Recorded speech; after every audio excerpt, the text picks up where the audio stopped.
The reason behind starting a label, well, again, Billy Higgins. He was always preaching about ownership.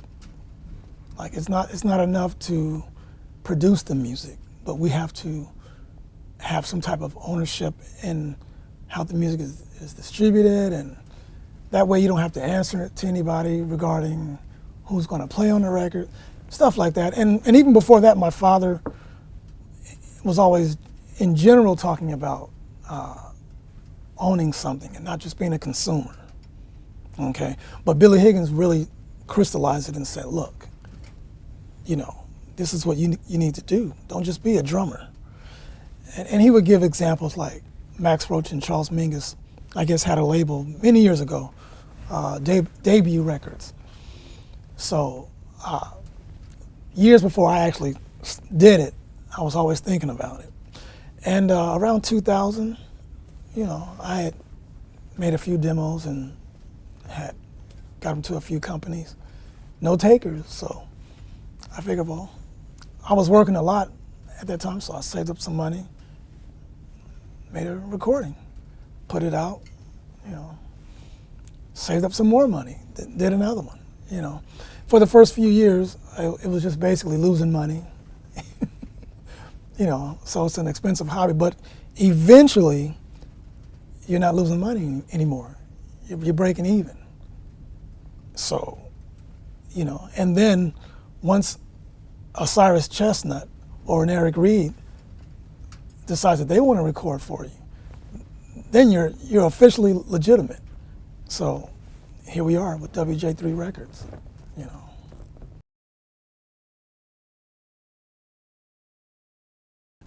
Yeah, well, you know what? Usually it goes against everything, you know, because everybody wants to do a tribute. Or not. Or not. But, and usually if it's going to be a drum tribute, it's probably going to be Art Blakey. So, you know, I mean, I know I'm a huge fan of Art Blakey, but Max Roach, because for a number of reasons. One, I was aware of his independent philosophy and how he, not only was he a composer, great drummer, started a record label. So all these things, I was like, okay, and not too many people are really, you know, doing his music. So I figured if I'm going to do one, you know, and I had the honor of actually meeting him and hanging out with him a couple of times. If I'm going to do it, it would be Max Roach, you know, and that's what I did. You know, we did a live recording of Max's music, or we called it the Max Roach songbook, because not all songs that he wrote, but some songs that he wrote and some songs that he maybe took standards and made special arrangements out of them. So we did a live performance of all songs that he either wrote or performed and made his own, and I put it up myself. You know, Willie Jones III Sextet playing the Max Roach songbook.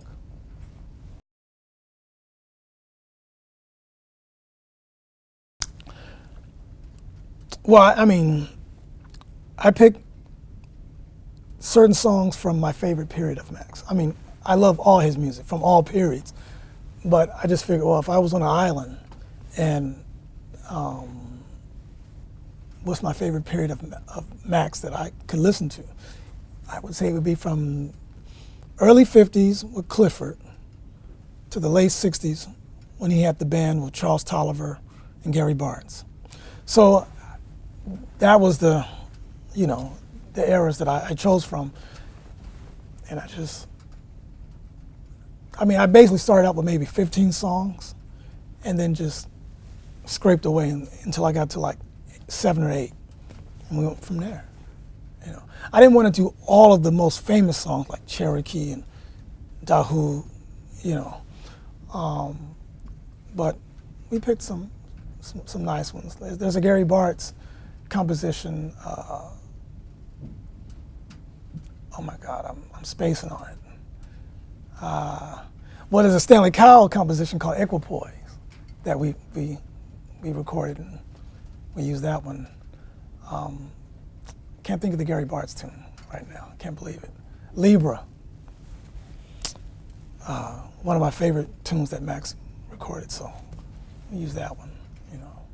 And what else? I Get a Kick Out of You, tunes like that him and Clifford did. Yeah.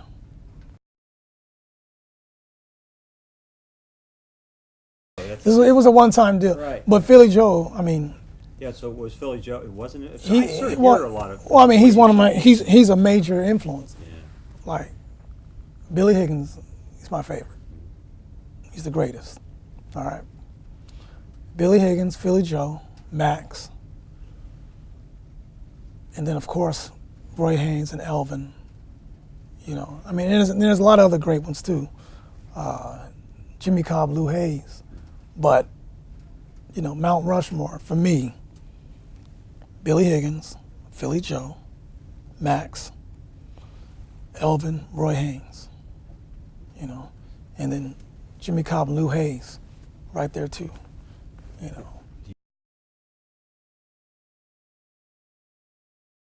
I do a little teaching. I've been teaching for the last 4 years at Northwestern, in Chicago, where I give all the drum students jazz drum lessons.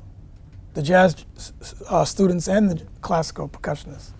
Yeah, so I try to bring, one, listening and developing an ear for this style of music, you know, straight ahead jazz, which a lot of times, a lot of young jazz drummers don't have.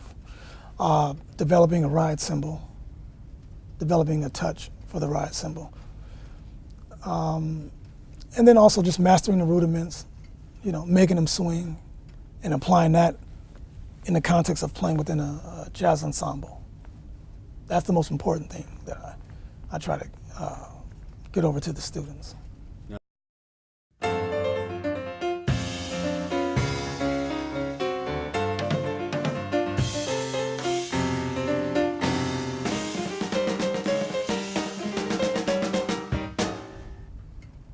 Hi, I'm Willie Jones III. For more videos, go to jazztimes.com.